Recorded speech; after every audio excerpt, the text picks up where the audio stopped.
নিরামিষ কপির ডালনা তোমার বোধহয় ভালো লাগছে না ভাই? বেশ লাগছে।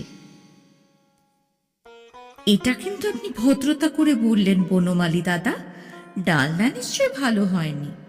দিদিকে কত বললাম আমি রাঁধি দিদি, আমি রাঁধি। দিদি কি কিছুতেই আমাকে রাঁধতে দিলেই? না রেঁধেছিস, বেশ করেছিস বাপু। ওইটুকু ছেলে নিয়ে রান্না করলে খেতে মানুষের ঘেন্না হতো না? ঘেন্না হতো? আমার রান্না খেতে বনমালী দাদার ঘেন্না হতো? স্বয়ং বিধাতাও এই কথা বললে আমি বিশ্বাস করি নে দিদি। আচ্ছা নে, না করিস না করিস, একটু চুপ কর তো, মানুষের সঙ্গে দুটো কথা বলতে দে। আমিও তো কথাই বলছি। অমন করে তাকাচ্ছ কেন দিদি? মুখে কিছু লেগে আছে নাকি আমার?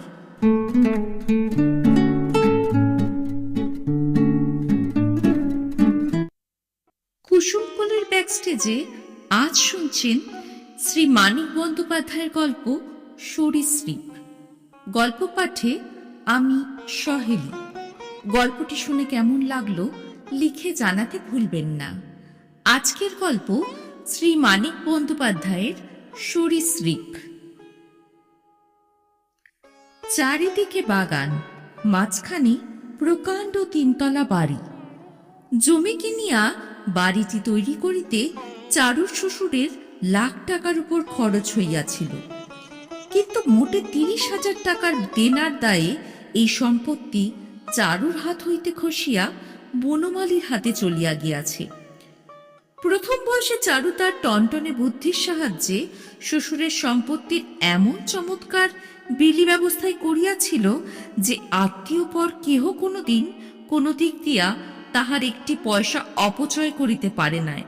কিন্তু বুদ্ধির তীক্ষ্ণতা ও বিকারহীনতা বজায় রাখিতে চারুর 3টে বিশেষ অসুবিধা ছিল। প্রথমত, আজীবন তাহাকে স্ত্রীলোক হইয়াই থাকিতে হইল।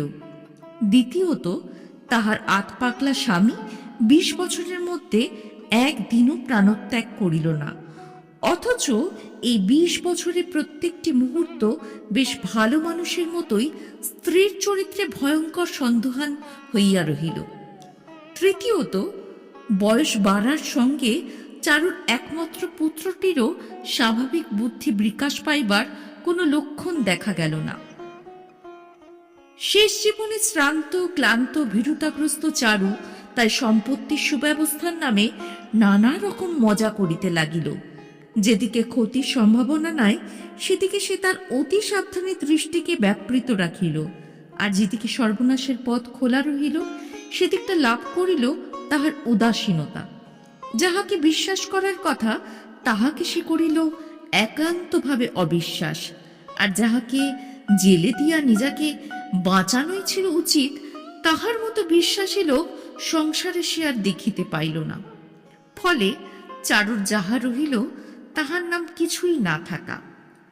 কোনো লাভ হোক বা না হোক, সকলের সঙ্গে শুধু গায়ের জ্বালাতেই বিবাদ করিয়া তবে চারু হার মানিয়াছিল। বনমালীর সঙ্গে সে লড়াই করিল, কিন্তু বিবাদ করিল না। চারুর বিবাহ হয় 17 বৎসর বয়সে। বনমালী তখন 15 বৎসরের বালক মাত্র। চারুর শ্বশুর রামতারণ প্রত্যেক শনিবার ব্যারাকপুরে গঙ্গার ধারে একটা বাগান বাড়িতে স্ফূর্তি করিতে যাইত। বনমালীর বাবা ছিল তাহার প্রতিবেশী, বন্ধু এবং মোসাহেব। তাহাদের ছোট দ্বিতল গৃহের সামনে মোটর থামাইয়া রামতারণ বনমালীর বাবাকে মোটরে তুলিয়া লইত। বনমালীকে হাসিয়া বলিত, বৌমাকে পাহারা দিস বনু। হাসিয়া বলিলেও কথাটা পরিহাস নয়, নিজের পাগল ছেলের বউ বলিয়া নয়। স্ত্রী জাতির সতীত্বেই রামতারণ অবিশ্বাস করিত। কোথাও যাওয়ার আগে সে তাই বাড়িতে পাহারা রাখিয়া যাইত। কিন্তু রামতারণের বুদ্ধি ছিল, চারুর দাসীকে জিজ্ঞাসাবাদ করিয়া ব্যাপারটা প্রকাশ্য করিয়া দিবার ইচ্ছা তাহার ছিল না। মোসাহেবের সরল ছেলেটাকে সে তাই বাড়িতে রাখিয়া যাইত এবং ফিরিয়া আসিয়া নানা কৌশলে নিজের অনুপস্থিতির সময়ে চারুর গতিবিধির ইতিহাস জানিয়া লইত। বনমালীর বাবা সবই বুঝিত, কিন্তু কিছু বলিত না। হাসিত এবং কর্তব্যে অবহেলা করিয়া রামতরণের বাড়ি ছাড়িয়া মার জন্য মন কেমন করায় বনমালী নিজের বাড়ি চলিয়া আসিয়াছিল জানিতে পারিলে আচ্ছা করিয়া তাহার কান মলিয়া দিত। চারুও বুঝিত, কিন্তু অবুঝের মতো তাহার রাগটা বনমালীর উপরে গিয়া পড়িত। বনমালীকে সে যত্ন করিয়া খাওয়াইত, সারাদিন তাহার সঙ্গে গল্প করিত এবং রাত্রে নিজের শোবার ঘরের পাশের ঘরখানায় তাহাকে বিছানা করিয়া দিয়া মাঝখানের দরজাটা খোলা রাখিয়া দিত। স্বামী গোলমাল করিলে সভয়ে বলিত, চুপ চুপ, বাবার হুকুম। এবং রামতারণকে তাহার ছেলে এমন জমের মতো ভয় করিত যে আর কথাটি না কহিয়া সে শান্ত শিশুর মতো ঘুমাইয়া পড়িত। কয়েক বৎসর পরে রামতারণ্যের মৃত্যুর পর ব্যবস্থা রহিত হইয়া গেল বটে, কিন্তু বনমালীর যাতায়াত বজায় রহিল। যাতায়াত সে কমাইয়া ফেলিল অনেক বয়সে, শহরের ভেতরে একটা বাড়ি করিয়া উঠিয়া যাইবার পর। আজ বিপদে পড়িয়া বনমালীকে অতিরিক্ত খাতির করিয়া কোনো সুবিধা আদায় করিবার চেষ্টার মধ্যে নানা কারণে চারুর যথেষ্ট লজ্জা ও অপমান ছিল। তবু একদিন নিমন্ত্রণ করিয়া পাখা হাতে কাছে বসিয়া এমন উত্তপ্ত সমাদরের সঙ্গে বনমালীকে সে খাওয়াইতে বসাইল যে তাহাতে পাষাণ গলিয়া জল হইয়া যায়। বলিল, ভগবান সুবুদ্ধি দিয়েছিলেন, তাই বাগান বাড়ি তোমাদের কাছে বাধা রাখবার কথা মনে হয়েছিল ভাই। আমার সর্বস্ব গেছে, যাক, কি আর করব, সবই মানুষের কপাল। মাথা গুজবার ঠাঁইটুকুই যে রইল, এই আমার ঢের। বনমালী একবার মুখ তুলিয়া চাহিল মাত্র, চারুর মাথার চুলের কালিমা ফ্যাকাশে হইয়া আসিয়াছে কেবল, এইটুকু লক্ষ্য করিয়া আবার সে আহারে মন দিল। আসল ইঙ্গিত করা হইয়াছে। এইবার একটু মিঠা কথা বলা প্রয়োজন বোধ করিয়া চারু বলিল, নিরামিষ কপির ডালনা তোমার বোধহয় ভালো লাগছে না ভাই? বেশ লাগছে। চারুর ছোট বোন পড়ি 1 মাসের ছেলে কোলে কাছে বসিয়াছিল। এতক্ষণ কথা বলিতে না পারিয়া তার ভালো লাগিতেছিল না। এইবার সুযোগ পাইয়া বলিল, এটা কিন্তু আপনি ভদ্রতা করে বললেন বনমালী দাদা, ডালনা নিশ্চয় ভালো হয়নি। দিদিকে কত করে বললাম, আমি রাধি দিদি, আমি রাধি। দিদি কি কিছুতেই আমাকে রাখতে দিলে? চারু মনে মনে বিরক্ত হইয়া বলিল, না রেঁধেছিস, বেশ করেছিস বাপু, ওইটুকু ছেলে নিয়ে রান্না করলে খেতে মানুষের ঘৃণা হতো না? পড়ি উত্তেজিত হইয়া বলিল, ঘৃণা হতো? আমার রান্না খেতে বনমালী দাদার ঘৃণা হতো? স্বয়ং বিধাতা এ কথা বললেও আমি বিশ্বাস করি নে দিদি। চারু একটু হাসিয়া বলিল, আচ্ছা নে, না করিস না করিস, একটু চুপ কর, মানুষের সঙ্গে দুটো কথা বলতে দে। আমিও কথাই বলছি। চারু ক্রুদ্ধ দৃষ্টিতে বোনের দিকে তাকাইল। 20-22 হাজার টাকা খরচ করিয়া সে যে তাহার বিবাহ দিয়াছিল, এমনই রাগের সময় সে কথাটা মনে পড়িয়া আজকাল চারুর মনের মধ্যে খচখচ করিয়া বেঁধে। পরীর ছেলে ঘুমাইয়া পড়িয়াছিল। দিদি উপস্থিত থাকিতে বনমালীর কাছে আমল পাওয়ার সুবিধা হইবই না টের পাইয়া ছেলেকে শোয়ানোর প্রয়োজনটা এতক্ষণে সে অনুভব করিল। উঠিয়া দাঁড়াইয়া বলিল, অমন করে তাকাচ্ছ কেন দিদি? মুখে কিছু লেগে আছে নাকি আমার? বলিয়া বনমালীর দিকে চাহিয়া একটু হাসিয়া সে চলিয়া গেল। চারু বলিল, দেখলে ভাই, শুনলে মেয়ের কথাবার্তা? আমি যেন ওর ইয়ার। আর এই সেদিনও কেঁদে কেঁদে আমায় চিঠি লিখেছে, ও দিদি, আমাকে সপাচেক টাকা পাঠিয়ে দিও দিদি। টাকার বেলা দিদি দিদি, অন্য সময় সে কেউ নয়। বনমালী বলিল, ছেলে মানুষ, বোঝে না, বোঝে না, কচি খুঁকে কিনা, বোঝে না। বোঝে সব, সব বুঝে ও এমনি করে, এ আর আমি টের পাইনি। দিদির যে আর টাকা নেই, দিদি যে হুট করে 500 টাকা পাঠিয়ে দেয়নি। বনমালী কিছু বলিল না, চারুও নিজের জ্বালার অভিমানে খানিক্ষণ চুপ করিয়া রহিল। উহাদের স্তব্ধতা নিঃসম্পর্কীয়, কারণ আজ একজন প্রৌঢ়া নারী এবং অপরজন মধ্যবয়সী পাটের দালাল। খানিক পরে চারু বলিল, যা বলছিলাম, ভাগ্যেই বাড়ি আর বাগান তোমার কাছে বাঁধা রাখার কথা মনে হয়েছিল।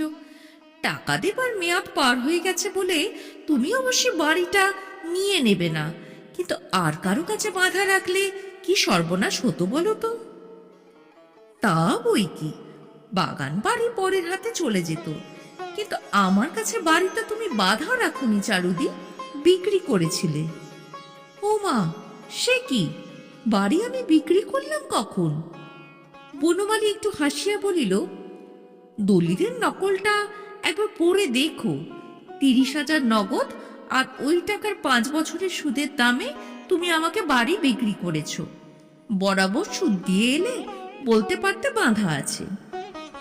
মুখ পাংশু হইয়া যাওয়াটা চারু সম্পূর্ণ নিবারণ করিতে পারিল না। কি বলিবে হঠাৎ সে ভাবিয়া পাইল না। শেষে বলিল, তুই হাসছ, তাই বলো।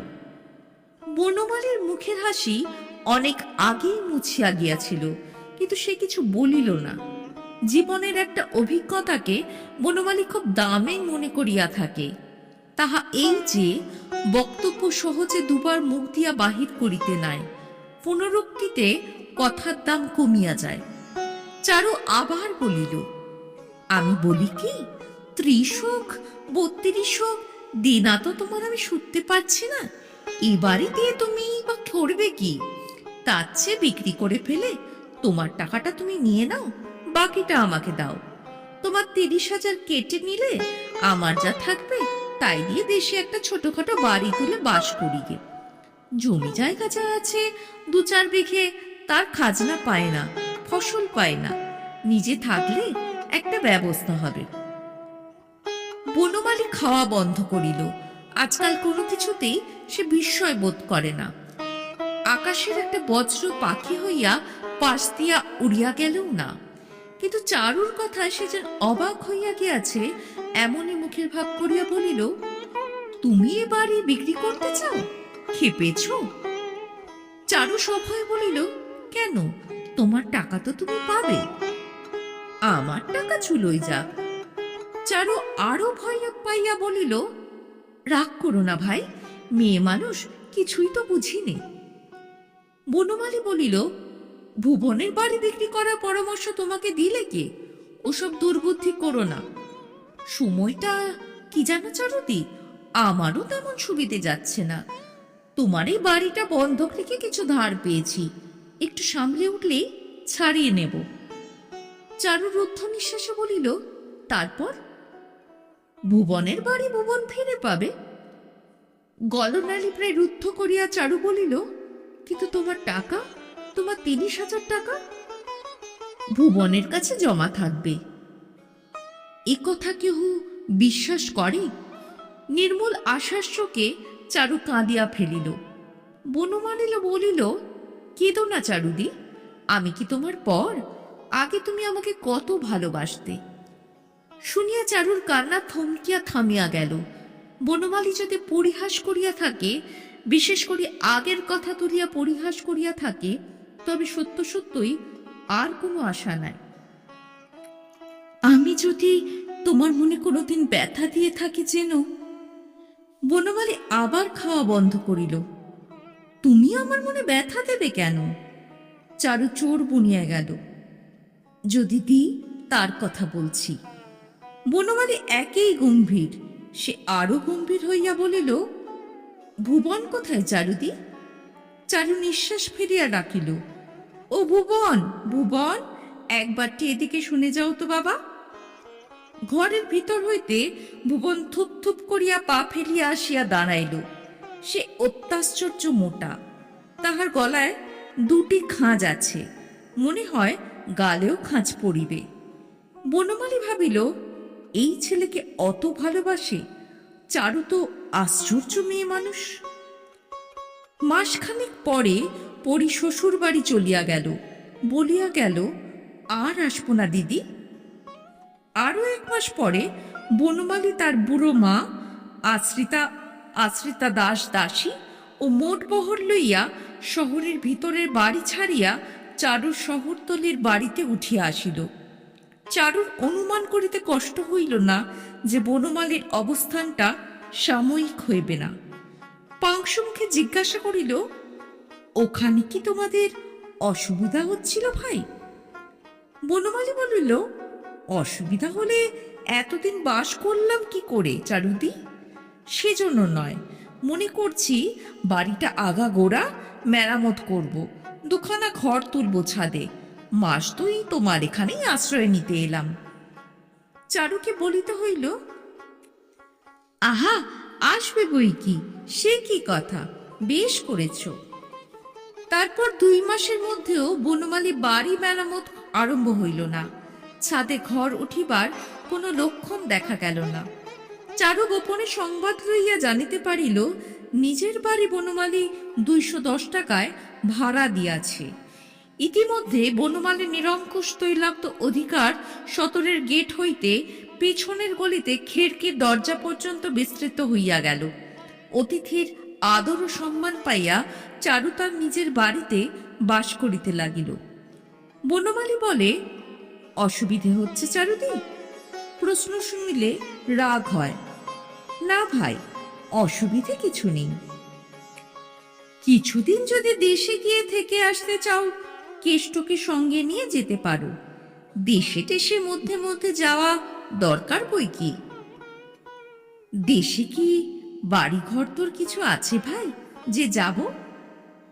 1000 খরচ করলে বেশ দিব্যি বাড়ি হয়। জমি জায়গা আছে, খাজনা পাওনা ফসল পাওনা সব লুটে পুটে নিচ্ছে। নিজে থাকলে লোকসানটা রদ হতো। জমি জমি কই দেশে? কিছু কি আর আছে ভাই, আমার সর্বস্ব গেছে। বনমালী তখনকার মতো চুপ করিয়া যায়। তাহার মা হেমলতা বলে, হ্যাঁ রে, ওরা কি যাবে না? কোথায় যাবে?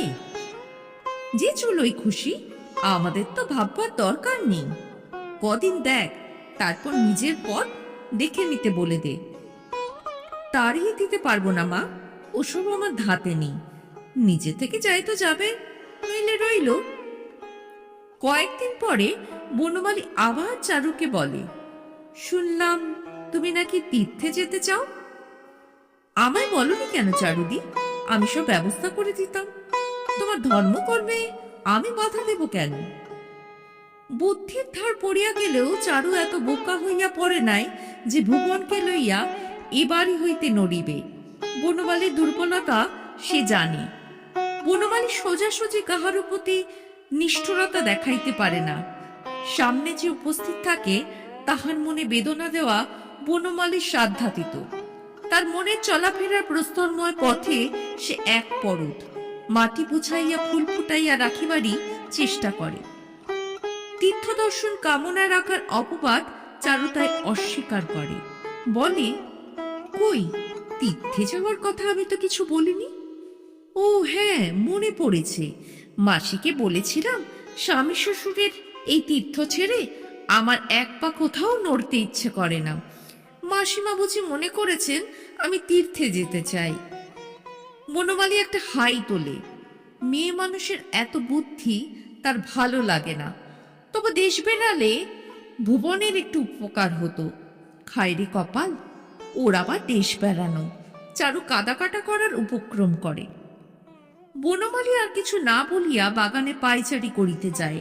ভাবে, কি আর হইবে, থাক, গ্রামকে গ্রাম ঘাড়ে আসিয়া চাপিয়া বসিয়া আছে। চারুদির ভাটটা আর এমন কি গুরু। কাকর বিছানো পথের ঠিক মাঝখান হইতে 2টি কচি সবুজ ঘাসের শেষ বাহির হইয়াছে দেখিয়া বনমালী থমকিয়া দাঁড়ায়। পকেট হইতে একটি টাকা বাহির করিয়া যমজ ভাইয়ের মতো তাদের দুটিকে সে চাপা দিয়া দেয়। ভাবে, আগে চারুর যদি টাকা না থাকিত। তারপর একদিন পরি বিধবা হইয়া দিদির কাছে চলিয়া আসিল। ছেলেকে সাবধানে মাটিতে নামাইয়া রাখিয়া গড়াগড়ি দিয়া কাঁদিয়া কাঁদিয়া সে বলিতে লাগিল, দিদি গো, আমার কপাল পড়েছে গো, কে অভিশাপ দিয়ে আমার এমন করলে গো? কে করলে? গলায় আঁচল জড়াইয়া পাক দিয়া চারু গলায় ফাঁস দিবার চেষ্টা করিতেছিল, কিন্তু হেমলতা ফাঁস খুলিয়া দেওয়ায় সে চেষ্টা ত্যাগ করিল। খানিক্ষণ মেঝেতে কপাল কটিয়া হাত কামড়াইয়া চেঁচাইয়া এক বিষম কাণ্ড বাঁধাইয়া তুলিল ও ছুটিয়া নিজের ঘরে গিয়া দরাং করিয়া দরজা বন্ধ করিয়া দিল। গলায় সে যে আর ফাঁস দিতেছে না সেটা বেশ বোঝা গেল, কারণ বাহির হইতে ভগবানের কাছে তাহার একটানা আবেদন শোনা যাইতে লাগিল, আমায় নাও ভগবান, এবার আমায় নাও। বনমালী পরীকে সান্ত্বনা দিয়া বলিল, অমন করে কাঁদিস নে পরী, ছেলের মুখ চেয়ে বুক মাত, নে ওঠ, উঠে মাই দে ছেলেকে, কোকিয়ে কোকিয়ে গলা যে ওর কাঠ হয়ে গেল রে। হেমলতা বনমালীর সান্ত্বনা প্রত্যাহার করিয়া নিলেন। ওকে এখনো সব বলিস না বনমালী, কাঁদতে দে। শ্বশুর বাড়ির লোকেরা ও শুনেছে যে দজ্জাল, প্রাণ খুলে সেখানে কি একটু কাঁদতেও পেরেছে রে? এই প্রাণঘাতী শোক জোর করে চেপে রেখে শেষে কি অসুখে পড়বে মেয়েটা? খানিকটা কেঁদে নিক। পরে আরো জোরে কাঁদিয়া উঠিল। বনমালীর বিপদের আর সীমা রহিল না, কান্না তাহার একেবারেই সহ্য হয় না, অথচ উঠিয়া যাইবার উপায় নাই। পরিমণি করিবে, দেখো কি নির্মম, আমার এমন শোকটা চোখ মেলে একটু চেয়েও দেখলে না। ওদিকে চারুর সারা শব্দ বন্ধ হইয়া গিয়াছে। খানিক পরে দম লইয়া পরি বলিল, ও মাসিমা, দিদি কি করছে দেখুন। হেমলতা খোকাকে বনমালীর দিকে আগাইয়া দিলেন। ধরত, দেখেই আসি একবার। বনমালী হাত বাড়াইল না। আমি দেখে আসছি, তুই এখানে বস। পরীর ছেলেকে নিজের ছেলের কোলে একরকম ফেলিয়া দিয়াই হেমলতা পলাইয়া গেলেন। খোকাকে সঙ্গে লইলে অল্পক্ষণের মধ্যে তাহাকে আবার ফিরিয়া আসিতে হইত, সেই ইচ্ছা হেমলতার ছিল না। এসব তাহার ভালো লাগে না, সদ্য বিধবার এই কান্নাকাটি। তাছাড়া কুপিত বায়ুর প্রকোপে সর্বদা তাহার মনের মধ্যে আগুন জ্বলিতেছে। কোনো প্রকার উত্তেজনা হওয়া কবিরাজের নিষেধ। পরের মেয়ের কপাল পোড়ার ঝাঁঝে শেষে কি তার তালু জ্বলিবে? চারু ঘরের দরজা ঠেলিয়া বলিলেন, দরজা খোলো মা, দরজা খোলো। ওসব কি করতে আছে, মাথা ঠান্ডা রাখো। বলিয়া ওদিকে জানলায় সরিয়া গিয়া ঘরের ভিতর তাকাইয়া তিনি অবাক হইয়া গেলেন। শরৎকালের ফাজিল মেঘের মতো চারুর শোক ইতিমধ্যেই কোথায় চলিয়া গিয়াছে। ভুবনকে আদর করিয়া সে তাহার মাথায় মাখাইতেছে কবিরাজি তেল। হেমলতা চলিয়া গেলে পরি উঠিয়া বসিল। বনমালীর কাছে একা একা কাঁদিতে তাহার লজ্জা করে। মুখ হইতে এলোচুল সরাইয়া সে ভগ্নস্বরে বলিল, খোকাকে দিন, হাতটা বোধহয় ওর ভেঙেই গেল। খোকাকে তার কোলে দিয়া বনমালী বলিল, তোর ছেলেটা তো বেশ হয়েছে রে, থাক, আপনাকে আর ঠাট্টা করতে হবে না। বনমালীর দিকে পিছন করিয়া বসিয়া পড়িয়ে খোকার মুখে মাই তুলিয়া দিল। এবার বনমালী উঠিয়া যাইতে পারে, যাওয়াই সঙ্গত, কিন্তু সে বসিয়াই রহিল। পরীর অস্তিত্ব সম্বন্ধে বনমালীর চেতনা কোনোদিন বিশেষভাবে উদ্বুদ্ধ ছিল না। সে তার কাছে চিরদিনই চারুর ছোট বোন। আজ বনমালী লক্ষ্য করিল যে বিধবার বেশ ধারণ করায় পরীকে কম বয়সী চারুর মতো দেখাইতেছে।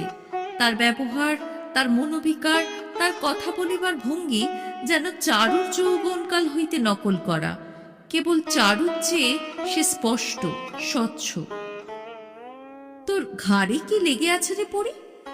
ঘাড়ে হাত বুলাইয়া পরি জবাব দিল, কি লেগে থাকবে, কিছু না। তুই পাউডার মেখেছিস? পরি জোরে নিঃশ্বাস লইয়া বলিল, মেখেছি তো, 100 বার মেখেছি। আপনি কেন আমায় কালো বলেন? পরীর বৈধব্যের আঘাতেই বোধ হয় চারুর মাথা আর একটু খারাপ হইয়া গেল।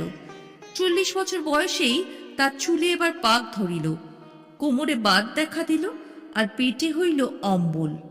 শোক আর অম্বলের মধ্যে কোনো কারণে তাহার বুক সর্বদা জ্বালা করিতেছে, সেটা আর সবসময় ঠিক মতো বুঝিবার উপায় রহিল না। হেমলতার কাছে সে কাঁদিয়া বলে, আমার মতো অবস্থা মাসিমা শত্রুরও যেন না হয়। দিনরাত ভগবানের কাছে এই কামনা জানাচ্ছি। কোনো দিকে কুল কিনারা নেই মাসিমা, আমি অকুলে ডুবেছি। হেমলতা বিরক্ত হন, মুখে বলেন, মাথা ঠান্ডা রাখো মা, কি করবে, মাথা ঠান্ডা রাখো। মাথা চারু ঠান্ডা রাখিতে পারে না, ভাবিয়া ভাবিয়া মাথা গরম করে। একটা পেটের ছেলে ভবিষ্যৎ ভাবিয়া সে আকুল হইয়া উঠেছিল। ছেলে লইয়া কচি বোনটাও আসিয়া ঘাড়ে চাপিল, সে কোন দিক সামলাইবে।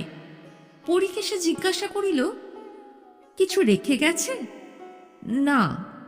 কিছু না? পোস্ট অফিসে, ব্যাংকে তোর নামে কিছুই রেখে যায়নি? কি রোজগার করতো যে রেখে যাবে দিদি?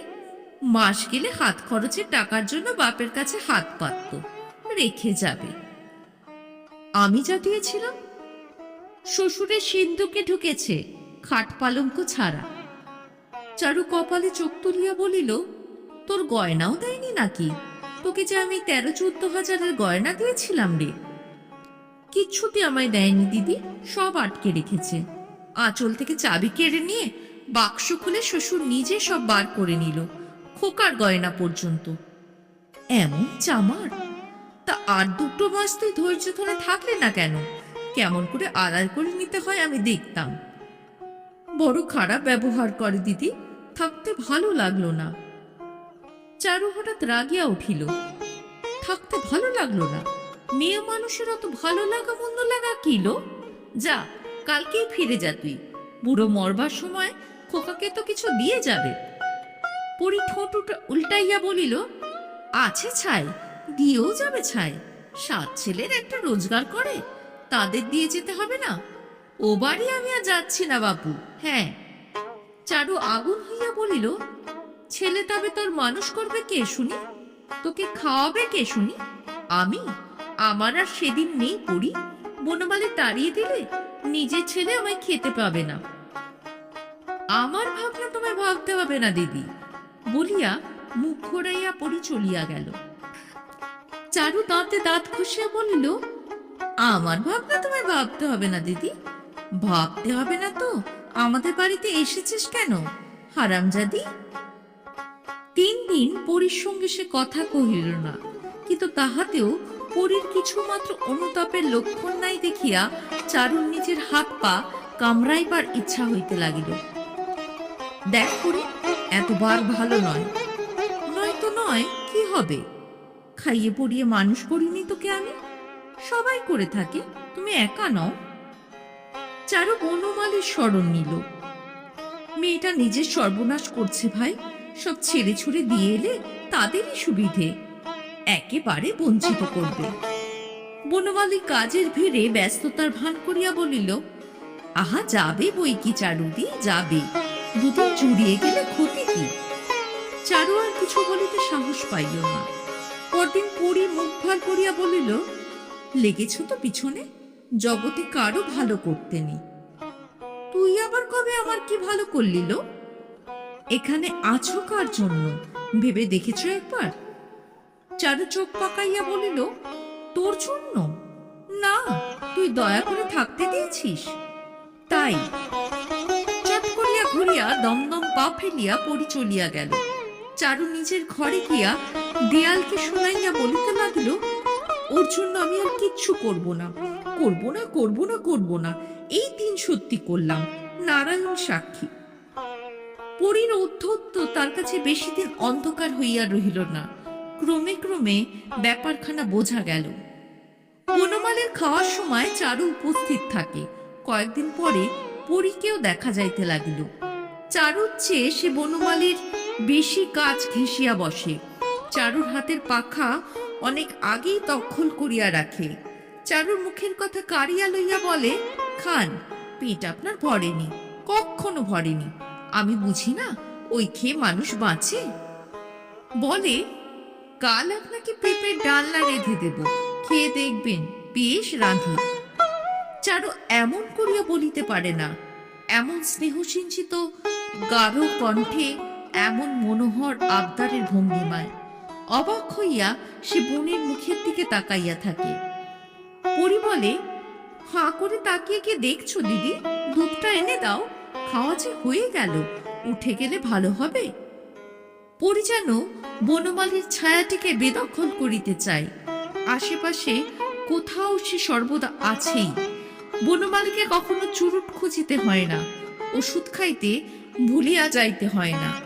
দিনের মধ্যে 2-4 মিনিটের মধ্যে কারো সঙ্গে হালকা কথা বলিবার সাজ জাগলে কেমন করিয়া টের পাইয়া পড়ি আসিয়া দাঁড়ায়, বলে স্নান করতে যাচ্ছিলাম, ভাবলাম দেখে যাই আপনি কি করছেন।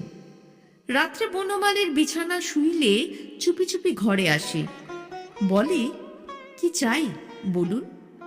বনমালী হাসি গোপন করিয়া বলে, পা কামড়াচ্ছে, কেষ্টকে ডেকে দিয়ে যা, আর কিছু চাই না। পরি বলে, কেষ্ট কেন, আমি কি পা টিপতে জানি নে? অবশ্য পা টেপে না, অত বোকা পরি নয়, কেষ্টকেই ডাকিয়া দেয়, হুকুম দিয়া যায়, যাবার সময় আলো নিভিয়ে দিস কেষ্ট। ছেলের দিকে চাহিবার সময় পরীর হয় না। ঝির কোলে পরীর ছেলে প্রায় মাতৃস্তনের জন্য কাঁদিয়া কাঁদিয়া ঘুমাইয়া পড়ে। বনমালীর চারিদিকে পরি যে বৃত্ত রচনা করিয়া রাখে, তার পরিধির বাহিরে চারু পাক খাইয়া বেড়ায়, কোথাও প্রবেশের ফাঁক দেখিতে পায় না। ভাবে, কি মেয়ে বাবা, ও দেখছি সর্বনাশ করে ছাড়বে। একদিন একটু বেশি রাত্রে খুব বাদল নামিয়াছে।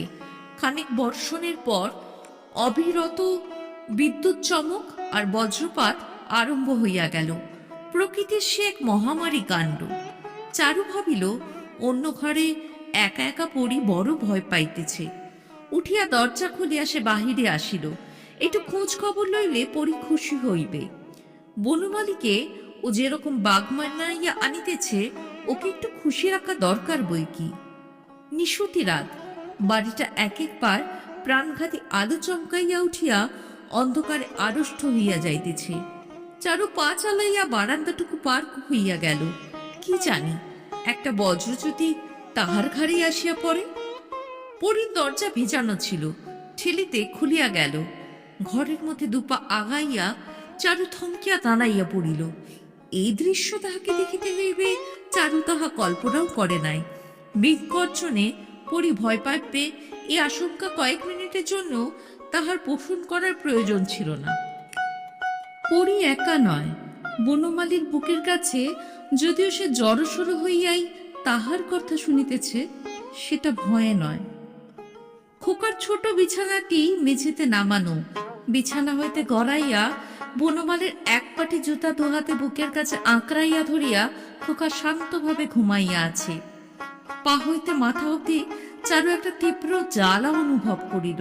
একটা ভয়ানক চিৎকার করিয়া বিছানায় ঝাঁপাইয়া পড়িয়া পরীকে আঁচড়াইয়া কামড়াইয়া ক্ষত বিক্ষত করিয়া দেওয়ার জন্য, গলা টিপিয়া তাহাকে একেবারে মারিবার জন্য সে একটা অদম্য অস্থির প্রেরণা অনুভব করিতেছিল। কিন্তু সংসারে সব কাজ করা যায় না, কাকে সে কি বলিবে? এটা তাহার বোনের শয়ন ঘর, কিন্তু ঘরের মালিক বনমালী। বনমালীকে কিছুতে বলা যায়ই না। পরীকে কিছু বলিলেও বনমালী নিজে অপমানিত জ্ঞান করিবে। দারোয়ান দিয়া এই রাত্রি যদি তাহাকে আর ভুবনকে বনমালী বাহির করিয়া দেয়, আটকাইবে কে? ছেলের হাত ধরিয়া এই দুর্যোগে সে যাইবে কোথায়? চারু আস্তে আস্তে ঘর হইতে বাহির হইয়া গেল। দরজা যেমন ভেজানো ছিল তেমনই ভেজাইয়া দিল। আকাশে এখনো বিদ্যুৎ চমকাইতেছে। আকাশের এক প্রান্ত হইতে আরেক প্রান্ত পর্যন্ত চির খাওয়া বিদ্যুৎ। চারু ভাবিতে লাগিল, এ কি মহাবিস্ময়ের ব্যাপার যে পরি শেষ পর্যন্ত বনমালীকে জয় করিয়া ছাড়িল। সেদিনকার কচি মেয়ে পরি, এমন মূল্য দিয়াই সে বনমালীকে কিনিয়া লইল যে তার ছেলের সমগ্র ভবিষ্যৎটা সোনায় বন্ডিত হইয়া গেল। বনমালী এইবার সারা জীবন অনুতাপ করিবে আর পরীর ছেলের পিছনে টাকা ঢালিবে। হয়তো ভুবনকে না দিয়া এই বাড়িটা সে পরীকেই দান করিবে। বলিবে, ভুবন ভুবন আর বাড়ি নিয়ে কি করবে চারুতি, পরীকেই দিয়ে দিলাম। ঘরে গিয়া খাটে বসিয়া ছেলের গায়ে হাত রাখিয়া চারু অনেকক্ষণ চুপচাপ ভাবিল। সে জানে উহারা তাহার যাওয়া আসা টের পাইয়াছে, পাক টের। কাল তারা যদি তাহার কাছে লজ্জাবোধ না করে, তাহারও লজ্জা পাইবার কোনো কারণ থাকিবে না। পরি তাহার কে? কেউ নয়। ছুঁইতেও ঘৃণায় গা শিহরিয়া উঠিল বলিয়া। সে যাহার চোখ দুটো উপড়াইয়া আনিল না, সে তাহার বোন হইবে কোন দুঃখে। কপাল পুড়িয়া যাওয়ার 3 মাসের মধ্যে এমন কাজ যে করিতে পারে। বাড়ির ঝিয়ের চেয়েও সে পর, অনাত্মীয়া। ওর অক্ষয় নরকের সঙ্গে তাহার কোনো সম্পর্ক নাই। মনে মনে মস্ত এক প্রতিজ্ঞা করিয়া 18 বছরের ঘুমন্ত ছেলের মাথায় সস্নেহ চুমা খাইয়া চারু মেঝেতে তাহার সংক্ষিপ্ত কম্বলের শয্যায় নামিয়া গেল। এ বাড়িতে পাপের বন্যা বহিয়া যাক, এ ঘরখানাকে সে পবিত্র মনে করিবে। যতদিন বাঁচে সপুত্র এই ঘরের বায়ু সে নিঃশ্বাসে গ্রহণ করিবে। বাহিরে এমন বৃষ্টি হইয়া গেল, তাহাদের গায়ে লাগিল কি? বাহিরে যত অন্যায় ঘটিয়া চলুক, তাহাদের গায়ে ছোঁয়াচ লাগিবে না। এই কথাটা বারবার ভাবিয়া এবং শেষ পর্যন্ত বিশ্বাস করিয়াও চারু কিন্তু সমস্ত রাত ঘুমাইতে পারিল না। পরীর আদিম শৈশবের ইতিহাস ছায়াছবির রূপ লইয়া তাহার চোখের সামনে ভাসিয়া আসিতে লাগিল। বাপের বাড়ির গ্রামে পরী যখন ছেঁড়া ডুরে পড়িয়া ঘুরিয়া বেড়াইত, আর বিবাহের পর এখানে আসিয়া পিঠে বেনি দুলাইয়া স্কুলে যাইত, তখনকার কথা। কত আদরে কত যত্নে তাকে সে মানুষ করিয়াছিল। সেই পরী যে আজ তাহার ভুবনের মুখে গ্রাস কাড়িয়া লইবার জন্য এমনভাবে নিজে সর্বনাশ করিল, ইহার আকস্মিকতা, ইহার অসামঞ্জস্য সমস্ত রাত চারুকে অভিভূত করিয়া রাখিল। বনমালীকে ভালোবাসিয়া যৌবনের অপরিতৃপ্ত অসংযত ক্ষুধায় অথবা নিহাত ছেলে মানসিক খেয়ালে যে পরি এই নিদারুণ ভুল করিয়া থাকিতে পারে, চারুর মনে ঘুণাক্ষরেও সে কথা উদিত হইল না। যাহার বিবাহ হইয়াছে, যে 3 বছর স্বামীর ঘর করিয়াছে, বিশেষ করিয়া যে তাহার বোন, তাহার মধ্যে ওসব পাগলামি চারু কল্পনা করিতে পারে না। 40 বছরের জীবনে কাহারও মধ্যেই আভিজাত্যের চিহ্ন তো সে খুঁজিয়া পায় নাই। মতলব থাকে, যেদিকে যেভাবে মানুষের পা ফেলুক পিছনে মতলব থাকে। বনমালী 38 বছর বয়স হইয়াছে, টাকা ছাড়া আর তার কি আছে যে তার টানে মেয়ে মানুষ লক্ষ্যভ্রষ্ট হইবে? মানুষটা একটু অদ্ভুত, একটু গভীর। প্রথম বয়সে মনে মনে সেও তাহাকে একটু ভয় করিত। মনে হয়তো তাহার ভিতরটা কি কারণে মুচড়াইয়া পাক খাইতেছে, তার বড় যন্ত্রণা। তখন বনমালী যুবক, তার মধ্যে সে তো তখনও কোনো আকর্ষণ আবিষ্কার করিতে পারে নাই। তার নৈকট্যকে, তার নির্বাক আবেদনকে, তার দু চোখের গভীর তৃষ্ণাকে সে যে কতবার অপমান করিয়াছে, তাহার হিসেব হয় না। তার সঙ্গে কথা কহিবার সময়ও কি সবসময় সে পাইত? তাহার কাছে মানুষ হইয়া পরি কি তাহার মনের জোর এতটুকু পায় না? অসহায় আক্রোশে থাকিয়া থাকিয়া চারুর মনে হইতে লাগিল, ইহাছে সেই যদি সে সময় বনমালীর নিকট আত্মসমর্পণ করিত, তাও ভালো ছিল। এরকম বিপদ ঘটাইবার সুযোগ পরি আজ তাহা হইলে পাইত না। চারুর জীবনে অন্ধ আবেগের স্থান ছিল না। সমস্ত জীবন তাহাকে সংসারে এলোমেলো বিরুদ্ধ শক্তির সঙ্গে সংগ্রাম করিতে হইয়াছে। প্রথম জীবনে তাহার লড়াই ছিল অভাবের সঙ্গে, আর গ্রামের 2-3টি যুবকের স্বভাবের সঙ্গে। বিবাহের পর তাহার লড়াই শুরু হইয়াছিল ধন সম্পদের পলাতক প্রবৃত্তির সঙ্গে, আর নিজেকে সামলাইয়া না চলার দুরন্ত ইচ্ছার সঙ্গে। ইহার কোনোটাই সহজ ছিল না। পুরুষ অভিভাবকের অভাবে সম্পত্তির ব্যবস্থা করিতে তাহার যেমন প্রাণান্ত হইত, অবাধ স্বাধীনতার সঙ্গে পাগলা স্বামীকে খাপ খাওয়াইতেও তাহার তেমনি অবিরাম নিজেকে শাসন করিয়া চলিতে হইত।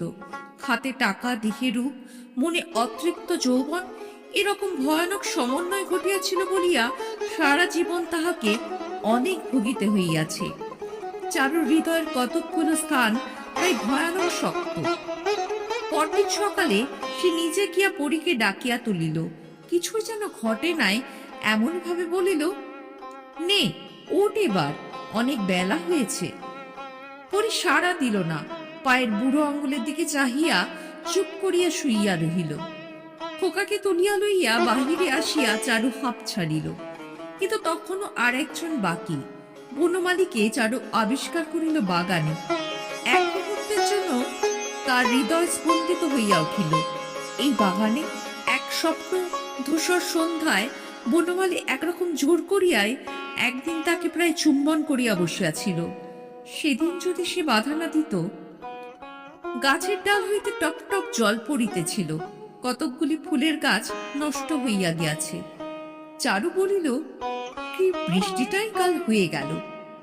বনমালী বলিল, বেশ ঠান্ডা পড়েছে। হ্যাঁ, কদিন গরমে প্রাণটা গেছে। আমি আজ একবার তারকেশ্বর যাব ভাই। বনমালী আচমকা বলিল, খেন্তির মা 200 টাকা চেয়েছে, মেয়েকে নিয়ে কাশি যেতে চায়, তুমি যাবে ওদের সঙ্গে? চারু মাথা নাড়িল। কাশি মাথায় থাক, তোদের ছেড়ে আমি কোথাও যেতে পারবো না ভাই। খেন্তির মার কি, হুট বলতে ও যেখানে খুশি যেতে পারে, আমরা পারিনি। আমাদের মায়া মমতা আছে, 20 বছর ধরে যার সঙ্গে। চারু একটা নিঃশ্বাস ফেলিল। তারকেশ্বর রওয়ানা হওয়ার আগে চারু বলিয়া গেল, ভুবন রইল ভাই, একটু দেখো। আর শোনো, কাল পরীর একাদশী, এই বয়সে ওর একাদশী করার কি দরকার কে জানে। কথা কি শুনবে মেয়ে? তোমাকে মানে, ফলটল যদি খাওয়াতে পারো, একটু চেষ্টা করে দেখো ভাই। আগে চারুর সরকার প্রথমে গিয়ে একটা আস্ত বাড়ি ভাড়া করিয়া আসিত, তবে চারু তারকেশ্বর যাইত। এবার সে সোজাসুজি যাত্রী নিবাসে গিয়া উঠিল। প্রত্যেকদিন এই মানত করিয়া সে দেবতার কাছে পূজা দিল যে তার ফিরিয়া যাওয়ার আগেই পরি যেন কলেরা হইয়া মরিয়া যায়। পরিচয় বাঁচিয়ে থাকবার দরকার নাই, দেবতাকে এই কথাটা সে খুব ভালো করিয়াই বুঝাইয়া দিল। পরীর ছেলেকে সে মানুষ করিবে। তৃতীয় দিন মন্দিরে পূজা দিয়া যাত্রীনিবাসে ফিরিয়া চারু দেখিল একটি বউয়ের কলেরা হইয়াছে। তাকে বিদায় করিবার ষড়যন্ত্র আর পলায়ন পর যাত্রীদের কোলাহলে যাত্রীশালা সরগরম। সকালে বউটির সঙ্গে চারুর পরিচয় হইয়াছিল। স্বামীর অম্বলের অসুখের জন্য ছেলে মানুষ দেওরকে সঙ্গে লইয়াই মরিয়া হইয়া সে ধর্ণা দিতে আসিয়াছে। বউটির নাম কনক, বয়স অল্প, গুপথুপ করিয়া পা ফেলিয়া ওর চলার ভঙ্গি অনেকটা পরীর মতো। দেওর শিশুকে দুধ খাইতে দিবে বলিয়া সকালে চারুর কাছে একটি পাথরের বাটি ধার করিতে আসিয়াছিল। ঘনিষ্ঠতা হইতে মিনিট 10 লাগিল বই কি। হ্যাঁ মাসিমা, কদিন থাকবেন আপনি?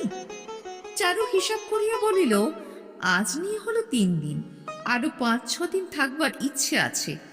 এখন বাবা যা করেন, পরের কাছে পাগল ছেলে ফেলে এসেছি মা, থাকতে কি মন চায়? কিন্তু দেখি কটা দিন ছেলেটাকে কেমন যত্ন আত্তি করে। আমি চোখ বুঝলে ওদের কাছেই তো থাকতে হবে। বসো বাছা, এখানে পা গুটিয়ে বসো না, বিছানা একটু নোংরা হয়তো হবে। তুমি বুঝে ভাবছো ছেলেকে ওরা কিভাবে রাখছে, ফিরে গিয়ে আমি তা কি করে জানবো? এতকাল একটা জমিদারি চালিয়ে এলাম, আমার কি এসব ভুল হয় বাছা? সে ব্যবস্থা করেই এসেছি আমাদের। পদ্মজিকে 2 টাকা দিয়ে এসেছি, চোখ দিয়ে সব দেখবে, কান দিয়ে সব শুনবে, ফিরে গেলে আমার সব বলবে। এখানে আসিয়া চারু কথা বলিয়া বাঁচিয়াছে। বাড়িতে থাকিলে ভাষার একটু সংযম দরকার হয়। কে জানে কে গ্রাম্য মনে করিবে, বুড়ি মনে করিবে। কিন্তু যে যার হৃদয় চর্চা লইয়া থাকে। কনক বলিয়াছিল, আপনি তাহলে আছেন কদিন? আমার দেওরকে একটু দেখবেন মাসিমা, বাবার দয়া হতে 2 দিন লাগে কি 3 দিন লাগে, ঠিক তো কিছু নেই। একা কি করে থাকবে এখানে ভেবে বড় ভাবনা হচ্ছিল। আপনি যখন রইলেন তখন অবশ্য আর। কনক একটু হাসিয়াছিল, শিশুকে ডাকিয়া বলিয়াছিল, মাসিমাকে প্রণাম করো শিশু। কাল কনক ধর্ণা দিবে স্থির হইয়াছিল, এখন আজ তাদের এই বিপদ। ছেলে মানুষ শিশু একেবারে দিশেহারা হইয়া গিয়াছে। যে যা বলিতেছে তাই করিতে গিয়া কিছুই সে করিতে পারিতেছে না। এদিকে যাত্রী নিবাসের কর্তা একটা গাড়ি ডাকাইয়া আনিয়া ক্রমাগতই বলিতেছে, যাও না হে ছোকরা, হাসপাতালে নিয়ে যাও না, সবাইকে মারবে নাকি? আচ্ছা, বেয়াক্কেলে লোক তুমি বাপু, কথাটা জানাজানি হবার আগে আমাকে একবার বলতে নেই? দেখুন, আপনারা কেউ যাবেন না, কোনো ভয় নেই, আমি বলছি কোনো ভয় নেই। রোগী হাসপাতালে পাঠিয়ে এক্ষুনি প্রত্যেক ঘরের চৌকাঠ থেকে চাল পর্যন্ত ডিসইনফেক্ট করে দিচ্ছি। আপনাদের যদি কিছু হয় তো আমাকে বলবেন তখন। হলে আর তোমায় বলে কি হবে বাপু? এই ধরনের প্রশ্ন করিলে যাত্রী নিবাসের কর্তা চোখ লাল করিয়া একবার তার দিকে তাকাইতেছে, কিন্তু কোনো জবাব দেবার লক্ষণ দেখাইতেছে না। চারু সঙ্গে চাকরকে গাড়ি আনিতে পাঠাইয়া দিল। শিশু এতক্ষণ তাহাকে দেখিতে পায় নাই, এবার তাহার দিকে চোখ পড়ায় সে যেন অকুলের কুল পাইল। মাসিমা, দেখুন না, এরা জোর করে হাসপাতালে পাঠিয়ে দিচ্ছে, আপনি একটু বলে দিন না। চারু বলিল, তা যাও না বাছা, হাসপাতালে নিয়ে যাও, এখানে কি চিকিৎসা হয়? তারপর ভৎসনা করিয়া বলিল, এখনো একজন ডাক্তার দেখনি? করেছ কি? ডাক্তার আনতে পাঠাও বাছা, আগে ডাক্তার আনতে পাঠাও, তারপর অন্য কথা। বলিয়া নিজের ঘরে ঢুকিয়া দরজা বন্ধ করিয়া দিল। বাহির হইল, গাড়ি লইয়া চাকর ফিরিয়া আসিলে শিশুকে ইশারায় কাছে ডাকিয়া বলিল, আমার পাথরের বাটিটা। বাটিটা বৌদি নোংরা করে ফেলেছে মাসিমা। চারু বিরক্ত হইয়া বলিল, কেন নোংরা করেছে? পরের জিনিস নেবে সাবধানে রাখতে হয় বাপু। আচ্ছা, যা করেছে বেশ করেছে, এবার বাটিটা এনে দাও। একটু দাঁড়ান, ধুয়ে দিচ্ছি। চারু অনাবশ্যক রূঢ়তার সঙ্গে বলিল, দাঁড়াবার আমার সময় নেই বাছা, তোমার বাটি ধোবার জন্য গাড়ি ফেল করবো নাকি? যেমন আছে তেমনি এনে দাও। শিশু আর কথা না কহিয়া বাটি আনিয়া দিল। চারু তার একখানা পরনের কাপড় মাটিতে বিছাইয়া বলিল, এইতে দাও। অনেক পরত কাপড়ে বাটিটা সন্তর্পণে জড়াইয়া পুটলি করিয়া চারু সেটা আলগোছে তুলিয়া লইল। নিজের জিনিস ফিরাইয়া লইয়া চোরের মতো কয়েকবার চারিদিকে চাহিয়া শিশুর হাতে 10 টাকার নোট গজিয়া দিয়া সে পলাইয়া আসিল। বাড়ি ফিরিয়া ধুলা পায়ে সকলের আগে চারু পরীর হাতে পাথরের বাটিতে নির্মাল্য তুলিয়া দিল। বলিল, এক হাতে নয়, 2 হাতে ধর, ছেলের মা তুই, তোর তো সাহস কম নয় পরী, কপালে ঠেকিয়ে খেয়ে ফেল। 2টো ভাত দে দিদি। ভাত নয়, প্রসাদ খা। দাঁড়াইয়া দাঁড়িয়া সে পরীর নির্মাল্য পান চাহিয়া দেখিল, তারপর বাটিটা লইয়া স্নানের ঘরে সাবান দিয়া সোডা দিয়া অনেকবার মাজিল।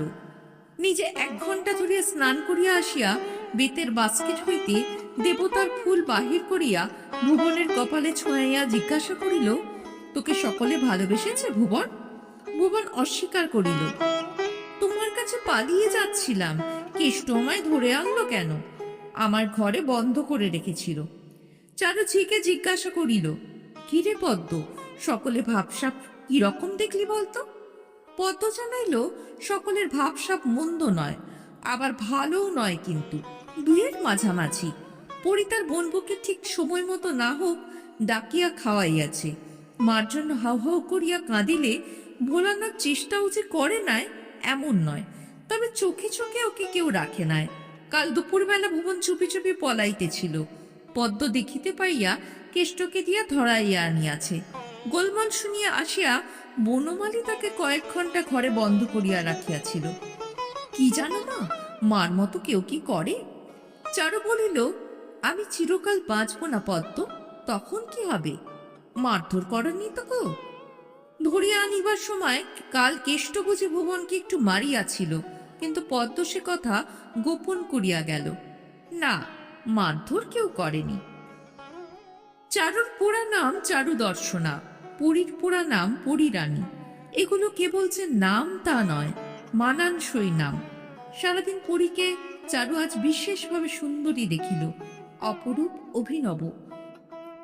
পরী যতবার তার লাল করা ঠোঁট দুইটি ফাঁক করিয়া হাসিল, ততবারই চারুর সর্বাঙ্গে একটা শিহরণ বহিয়া গেল। ভাবিল, না, এত রূপ নিয়ে সংসারে থাকাটা কিছু নয়, চারদিকে আগুন জ্বেলে দিত বইতো নয়। শরীরটা চারুর ভালো লাগিতেছিল না, সে সকাল সকাল শুইয়া পড়িল। একটা আশঙ্কা সে মন হইতে কোনো মতেই দূর করিতে পারিতেছিল না, যে আজ রাত্রেই যদি পরীর কলেরার লক্ষণ প্রকাশ পায়, ভুবনকে কোথাও সরানোর সময় পাওয়া যাইবে না।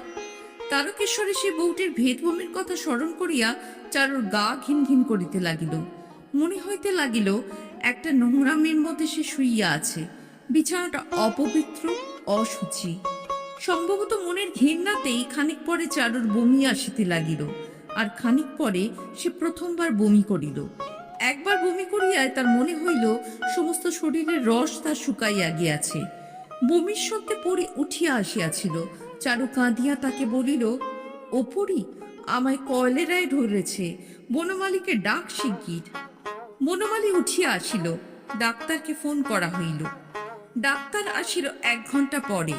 ইতিমধ্যে চারুর মাথা একেবারে খারাপ হইয়া গিয়াছে। বিড়বিড় করিয়া আপন মনে কি যে সে বকিতে লাগিল, কেহ তার মানে বুঝিল না। মানে বুঝুক আর না বুঝুক, বনমালী বার কতক তাকে শুনাইয়া দিল যে ভুবনের জন্য তার কোনো ভয় নাই, ভুবনের ভার সে লইল। পরীর মনে হইল তাহারও কিছু বলা দরকার। ভুবনকে আমি চোখে চোখে রাখবো দিদি, চোখের আড়াল করব না কখনো। কিন্তু মরিয়া গেলেও চারু কি ইহার একটি কথা বিশ্বাস করে?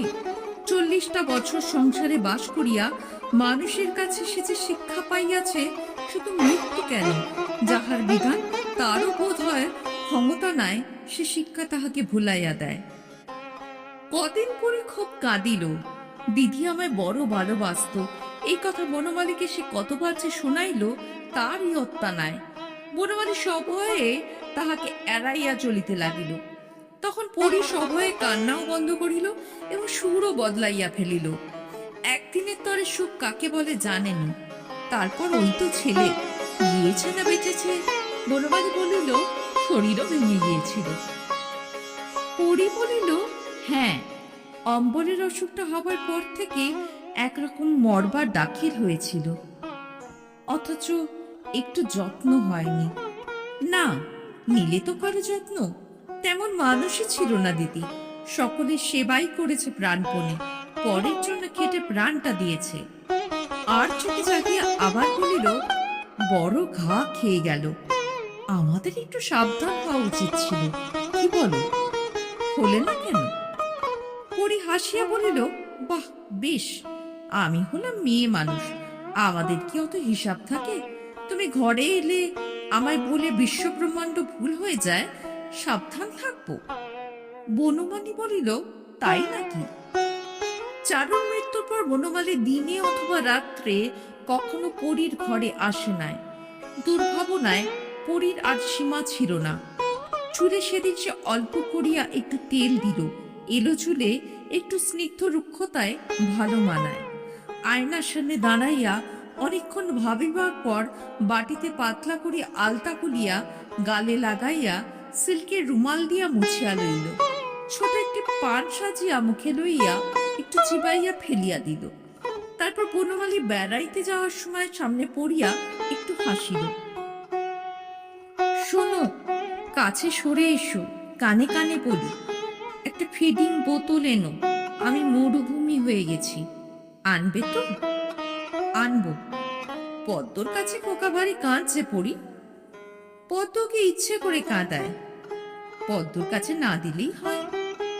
আমাকে সেজে গুজে ফিটফাট থাকতে না বললেই হয়। বনমালী তাহার গালে একটা টোকা দিল, না সাজলেই তোকে ভালো দেখায় পড়ি।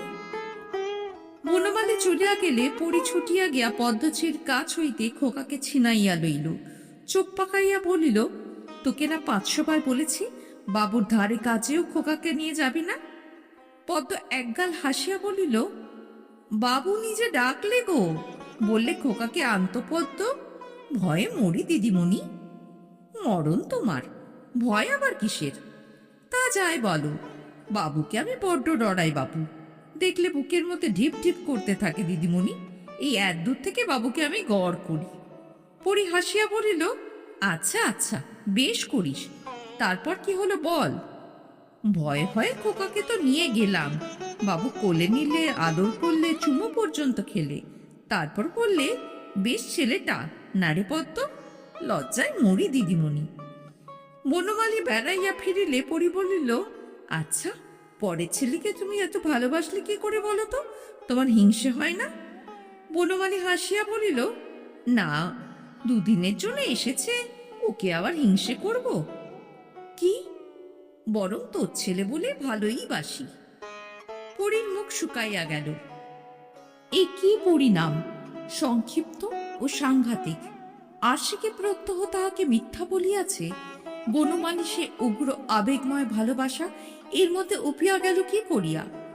আজন্ম দেখিয়া আসিয়াও আশিতে নিজেকে তাহার প্রত্যহ নূতন মনে হয়। আপনার রূপ ও যৌবনের এক একটা অভিনব ভঙ্গিমা আজও সে প্রত্যহ আবিষ্কার করে, আর বনমালীর কাছে এর মধ্যে পুরনো হইয়া গেল। মাথায় না তুলিয়া বনমালী তাহাকে কোথায় নামাইয়া দিতে চায়। পরীর বুক তুরু তুরু করিতে লাগিল। তাহার পাপের সমান অংশীদার তখনও চোখের আড়ালে চলিয়া যায় নাই। তাকাইয়া দেখিয়া পরের মনে হইল পদ্ম যে বড় মিথ্যা বলে নাই। বনমালীকে সেও কম ভয় করে না। অবস্থাকে অতিক্রম করিয়া যাওয়া বনমালীর চিরদিনের স্বভাব। জীবনের কোন স্তরই একটা সংক্ষিপ্ত সময়ের জন্য ছাড়া তাহাকে নিজস্ব করিয়া রাখিতে পারে নাই। জীবনের বৈচিত্র্যগুলি বনমালী দ্রুত গতিতে সমগ্রভাবে আয়ত্ত করিয়া লয়। তাহার উপভোগ যেমন প্রখর তেমনি অধীর। স্থূল হোক সূক্ষ্ম হোক, জীবনের রসবস্তুকে সে তাড়াতাড়ি জীর্ণ করিয়া শ্রান্ত হইয়া পড়ে।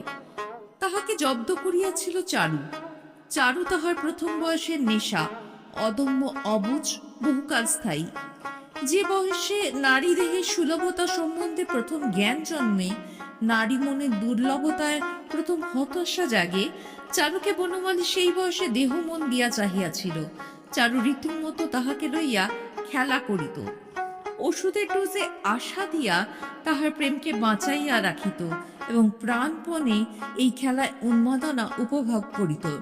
বনমালীর এক গ্লাসে পেট ভরানোর প্রবৃত্তির ক্ষুধাতুর বন্য জন্তুর মতো চারু দুর্বৃত্ত সাবধানতা খেলিয়া পাক খাইয়া মরিত দিনের পর দিন, মাসের পর মাস।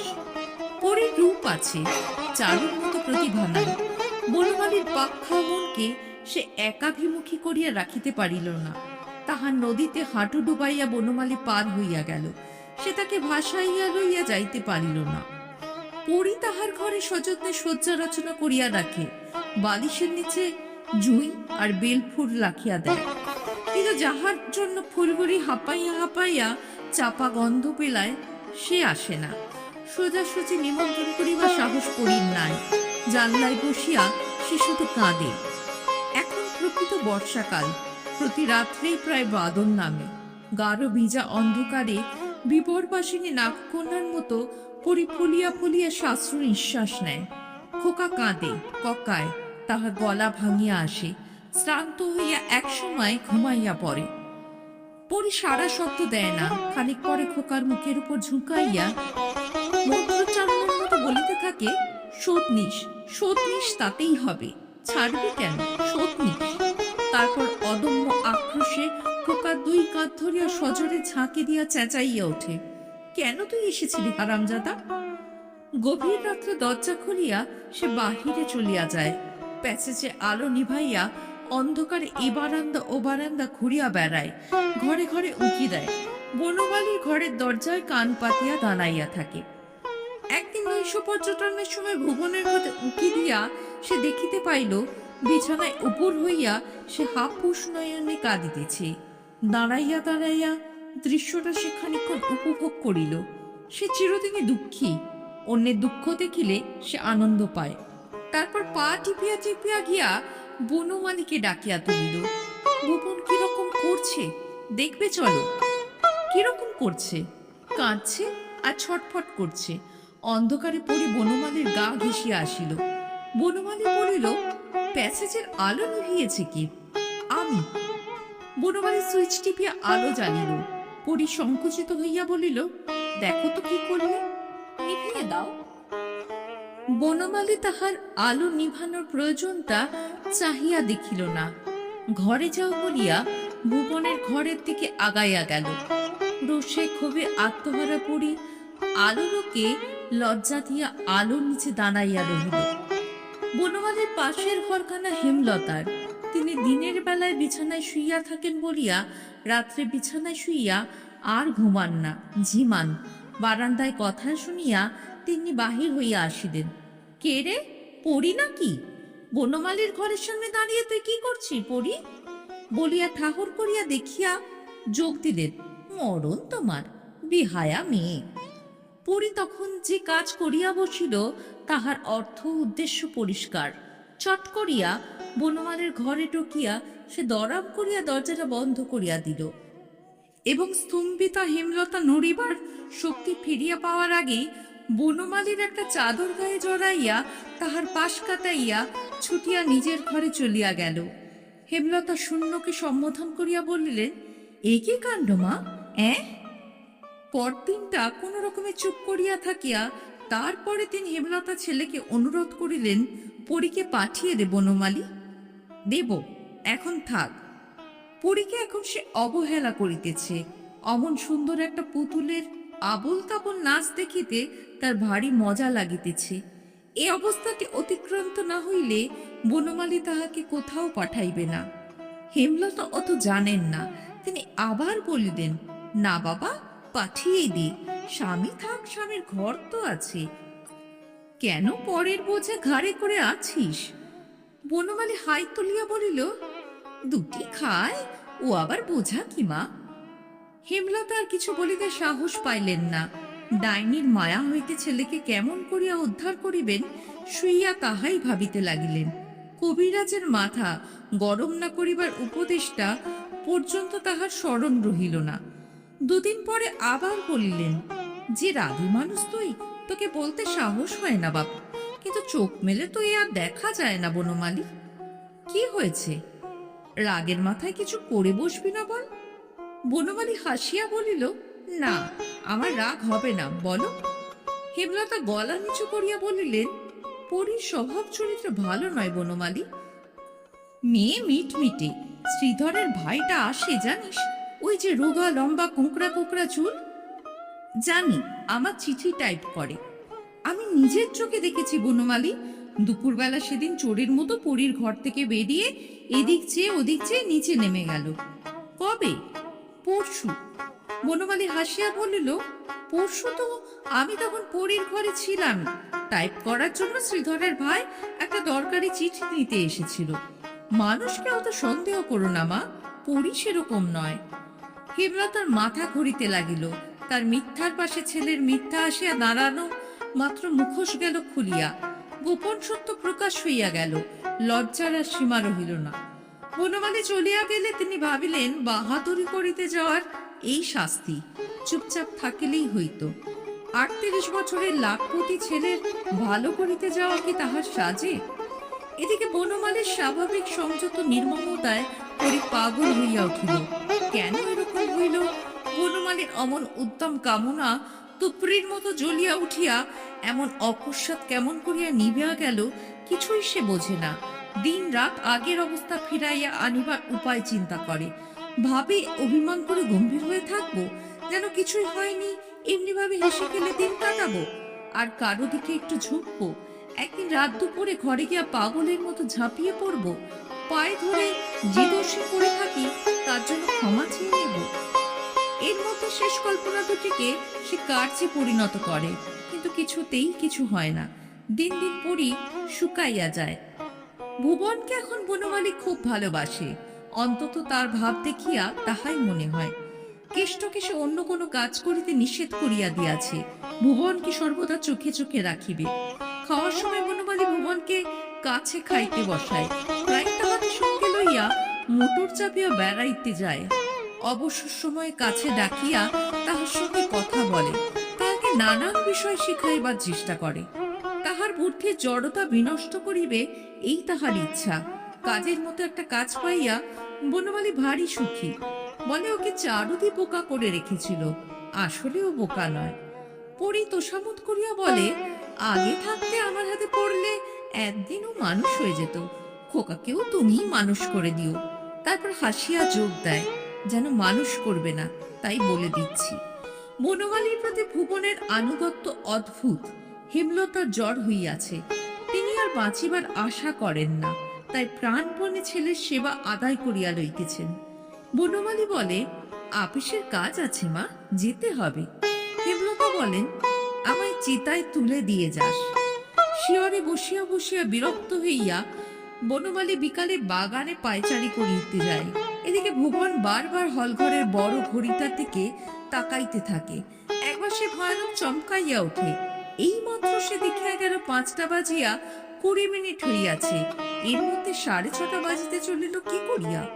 ঘড়ির ডায়ালটা ভালো করিয়া দেখিবার চেষ্টায় ভুবনের প্রকাণ্ড দেহটা বিহ্বল প্রশ্নের ভঙ্গিতে পিছন দিকে হেলিয়া যায়। তারপর একসময় সে তাহার ভুল বুঝিতে পারে।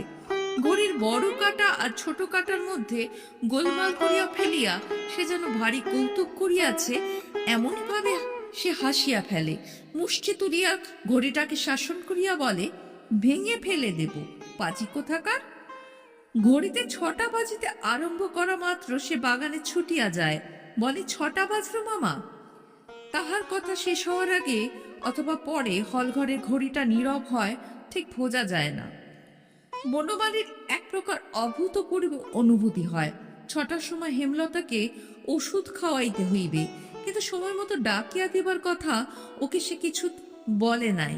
যাহাকে বলিয়াছিল সে হয়তো কারো সঙ্গে গল্পে মাতিয়াছে, কিন্তু অন্যকে দেওয়া তাহার সে আদেশ ভুবন ভুলে নাই।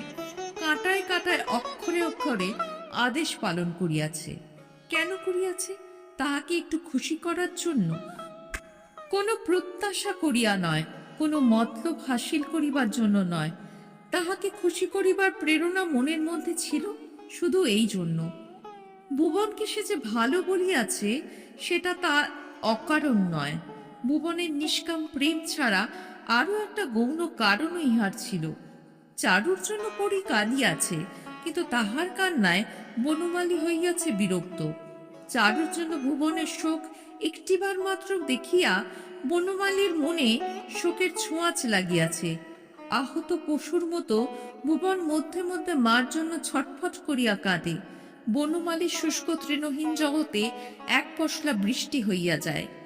পরীর সামনেই একদিন সে ভুবনকে বলিল, একটা বাড়ি নিবি ভুবন?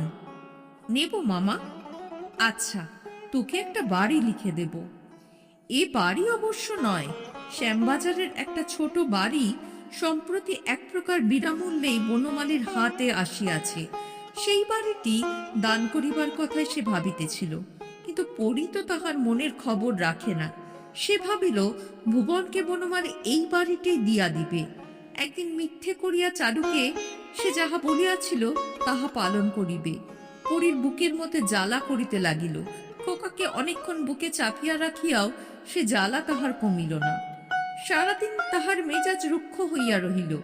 বনমালীর আশ্রিতাদের সঙ্গে সকলের চেয়ে নিরীহ খেন্তির মাকে এমন অপমানই সে করিল যে গৃহপালিত কুকুরের মতো অপমান জ্ঞানহীনা সেই নারীটি কাঁদিয়া ফেলিল। তারপর পদ্মচিৎ সঙ্গে পরীর কলহ হইয়া গেল। বিকালে বিনা অপরাধে কেষ্টকে সে তাহার পায়ের ঘাসের চোটে ছুড়িয়া বাড়িল এবং পঞ্চমী তিথিতে একাদশী করিয়া গভীর রাত্রে উন্মত্তার মতো বনমালীর রুদ্ধ দরজার সামনে মাথা কপাল কুটিয়া আসিয়া ঘুমন্ত ছেলেটাকে হ্যাচকা টানে কোলে তুলিয়া লইয়া কয়েক সেকেন্ডের জন্য তাহার কচি গলাটি সজোরে টিপিয়া ধরিল। গলা ছাড়িয়া দেবার পর কাশিতে কাশিতে খোকা বমি করিয়া ফেলিল। পরদিন দেখা গেল গলা তাহার লাল হইয়া আছে এবং কাঁদিতে গিয়া সে শব্দ বাহির করিতে পারিতেছে না। পদ্ম ভয় পাইয়া বলিল, কি করি এমন হল দিদিমণি? পরি ফিসফিস করিয়া বলিল, বাবুর কীর্তি পদ্ম। অন্ধকারে পদ্ম চোখ মিটমিট করিয়া বলিল, সেরে যাবে। আমি ভাবলাম পেলে দোবেরালটার হয়েছিল দেখনি? দেখে আমি তো ঘৃণায় মরি দিদিমণি। গলা জুড়ে এই ঘা পুঁজে রক্তে। কয়েকদিন পর হেমলতার অসুখ হঠাৎ বাড়িয়া যাওয়ায় তাহাকে লইয়া বনমালী বিশেষ ব্যস্ত আছে। দুপুরবেলা পরি চুপি চুপি ভুবনকে বলিল, মার কাছে যাবি ভুবন? ভুবন উৎসব হইয়া বলিল, যাব। এক কাজ কর তবে, জামা গায়ে চুপি চুপি খিড়কির দরজা দিয়ে বেরিয়ে গলিতে দাঁড়িয়ে থাকবি। যা, আমি যাচ্ছি, গাড়ি চাপিয়ে তোকে মার কাছে নিয়ে যাব। ভুবন তৎক্ষণাৎ জামা গায়ে দিল। মামাকে বলে যাই? তবেই তুমি গিয়েছো, মামা তোকে যেতে দেবে ভেবেছিস? ছাই দেবে। ভুবন আর কথা কহিল না, চটি পায়ে দিয়া মার কাছে যাওয়ার জন্য প্রস্তুত হইয়া লইল। পরি বলিল, কাউকে কিছু বলিস না কিন্তু, খবরদার। বললে নিয়ে যাব না, যা, রাস্তায় দাঁড়াগে। ভুবনের 1 মিনিট পরে খোকাকে কোলে লইয়া খিড়কির দরজা দিয়া বাড়ির পিছন দিকে গলিতে নামিয়া গিয়া পড়ি দেখিল ভুবন তার প্রতীক্ষায় চঞ্চল হইয়া আছে। হাত ধরিয়া পড়ি তাহাকে হনহন করিয়া টানিয়া লইয়া চলিল। বড় রাস্তায় পড়িয়া ট্যাক্সি ধরিয়া হাজির করিল একেবারে হাওড়া স্টেশনে। দরাজ হাতে অনেকগুলি নোট কাউন্টারের ওপাশে চালান করিয়া দিয়া বোম্বে পর্যন্ত ফার্স্ট ক্লাসের একখানি টিকিট কিনিয়া গাড়ি ছাড়ের অল্প আগে পরি ভুবনকে বোম্বে মলের একটি খালি ফার্স্ট ক্লাস কামরায় তুলিয়া দিল। যা যা বলেছি মনে আছে ভুবন? কাল বিকেলে ঠিক 6টার সময় যেখানে গাড়ি থামবে সেইখানে নেমে যাবি। ভুবন বলিল, আমি ঘড়ি দেখিতে জানি মাসি। পকেট হইতে 10 টাকা দামের ঘড়িটি বাহির করিয়া দেখাইয়া বলিল, মামা দিয়েছে। কটা বেজেছে জানো? 3টে বেজেছে। ঘড়ি থেকে কাল ঠিক 6টার সময় নেমে যাবে। গাড়ি না থামলেও লাফিয়ে নেমে যাবি। মার কাছে যাচ্ছিস কিনা দেখিস, তোর কিছু হবে না। ভুবন বলিল, আচ্ছা। রেলের লোক টিকিট দেখতে চাইলে দেখাবি, খিদে পেলে খাবার কিনে খাবি। টাকা ঠিক রেখেছিস? ওটা 5 টাকার নোট, জানিস তো? ভাঙিয়ে কাল খাবার কিনিস। মা স্টেশনে আসবে মাসি? আসবে। ভুবনের মুখ হাসিতে ভরিয়া গেল। খোকাকে দাও না মাসি, একটা চুমু খাই। পরি খোকাকে বুকের মধ্যে আঁকড়াইয়া ধরিল। না না, এক্ষুনি গাড়ি ছেড়ে দেবে। গলির মুখে ট্যাক্সি ছাড়িয়া দিয়া খিড়কির দরজা দিয়াই পরি বাড়ি ঢুকিল। তাকে অভ্যর্থনা করিল বনমালী স্বয়ং। ভুবনকে কোথায় রেখে এলি পরি? ভুবন? ভুবনের আমি কি জানি, বাড়ি নেই। বনমালী হাঁকিল, কেষ্ট এদিকে আয়। কেষ্ট ভয় আসিয়া দাঁড়াইল। তোকে ছাড়িয়ে দিলাম কেষ্ট, মাইনে যা জমেছে পাবি না। পালা, দাঁড়িয়ে থাকলে পুলিশে দেব। কেষ্ট কাঁদো কাঁদো হইয়া বলিল, কেন বাবু? রাত দুপুরে তুই দোতলায় এসে দাঁড়িয়ে থাকিস বলে আমার 900 টাকা চুরি গেছে। ঝি চাকর আশ্রিত আশ্রিতারা চারিদিকে ভিড় করিয়া দাঁড়াইয়া আছে। পুরীর বুকের মধ্যে ঠিপ ঠিপ করিতেছিল। অতি কষ্টে জিজ্ঞাসা করিল, ভুবন কোথায় গেছে কেষ্ট? পালিয়ে গেছে? কেষ্টর হইয়া জবাব দিল বনমালী, ও জানে না, তুই ঘরে যা পড়ি। দোতলায় যে ঘরখানায় সে এতদিন ছিল, বনমালী যে সে ঘরখানার কথা বলে নাই, ঘরে ঢুকিয়ায় পরি তাহা টের পাইল। তার সমস্ত জিনিস অদৃশ্য হইয়াছে। ধোয়া মোছা শূন্য ঘরের মাঝখানে সে অবাক হইয়া দাঁড়াইয়া রহিল।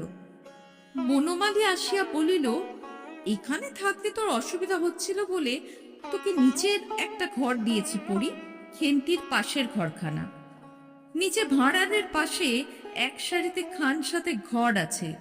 বনমালী যাদের খাইতে দেয় ওটা তাদের কলোনি অথবা বস্তি। খেন্তির পাশের ঘরখানা ওই সারিতেই। পরীর মুখ পাংশ হইয়া গেল। ইতিমধ্যে শুধু সন্দেহের উপর তার বিচার হইয়া শাস্তির ব্যবস্থা হইয়া গিয়াছে, এটা সে হঠাৎ ধারণা করিয়া উঠিতে পারিল না। এই বাড়িতে যাদের স্থান ঝি চাকরেরও নিচে, বনমালী অনায়াসে তাকে তাদের তলে নামাইয়া দিল। সারাদিন ধরিয়া সে যে নিজের অনুপস্থিতির কৈফিয়ত রচনা করিয়াছে, সেটা একবার শোনার দরকারও মনে করিল না। সে কাঁদিয়া ফেলার উপক্রম করিয়া বলিল, আমি কি করেছি? তোমার গা ছুঁয়ে বলছি, কিন্তু গা সে ছুঁইবে কাহার? বনমালী আগাইয়া গিয়াছে, বিদায় লইয়াছে। পরীকে নিচেই যাইতে হইল। খেন্তি বলিল, কি গো, ওপর থেকে তাড়িয়ে দিলে? বড় লোকের মর্জি দিদি, কি করবে বলো? পরি বলিল, কি যে বলো তার ঠিক নেই। তাড়িয়ে আবার দেবে কে? আমি যেচে এসেছি। ওপরে যে সব লেচ্ছাচার বিধবা মানুষ, আমি আমার পোষালো না। খেন্তি বলিল, ভাবলে অবাক লাগে বোন, এ বাড়ি তো একদিন তোমার নিজের দিদির ছিল, আজ যে রানী, কাল সে দাসী। হায়রে কপাল। ছোট স্যাঁতস্যাঁতে অন্ধকার ঘরে ঢুকিয়া পরি কাঁদিয়া ফেলিল। খেন্তি পিছু পিছু আসিয়া বলিল, কাঁদছ কেন? শুয়ে যাবে। বলিয়া সে পরীর বিছানাতে বসিল। শোনো বলি, কলকাতার সে বাড়িতে আমি যখন কপাল পুড়িয়ে এলাম, পরি বাধা দিয়া বলিল, থাক, তুমি যাও। শুনুই না, আমি যখন কপাল পুড়িয়ে এলাম, বাড়ির রাজা আমাকে বললে, নিচেটা স্যাঁতস্যাঁতে, তুই ওপরেই থাক। তোর মার সহ্য হয়ে গেছে, কিছুই হবে না, তোর অসুখ করবে। আমি খেলতে হঠাৎ খেয়াল হইল পরি সখী নয়, ওকে শুনাইয়া বুক হালকা হইবে না। হঠাৎ গম্ভীর হইয়া ঢোক গিলিয়া সে পড়িল।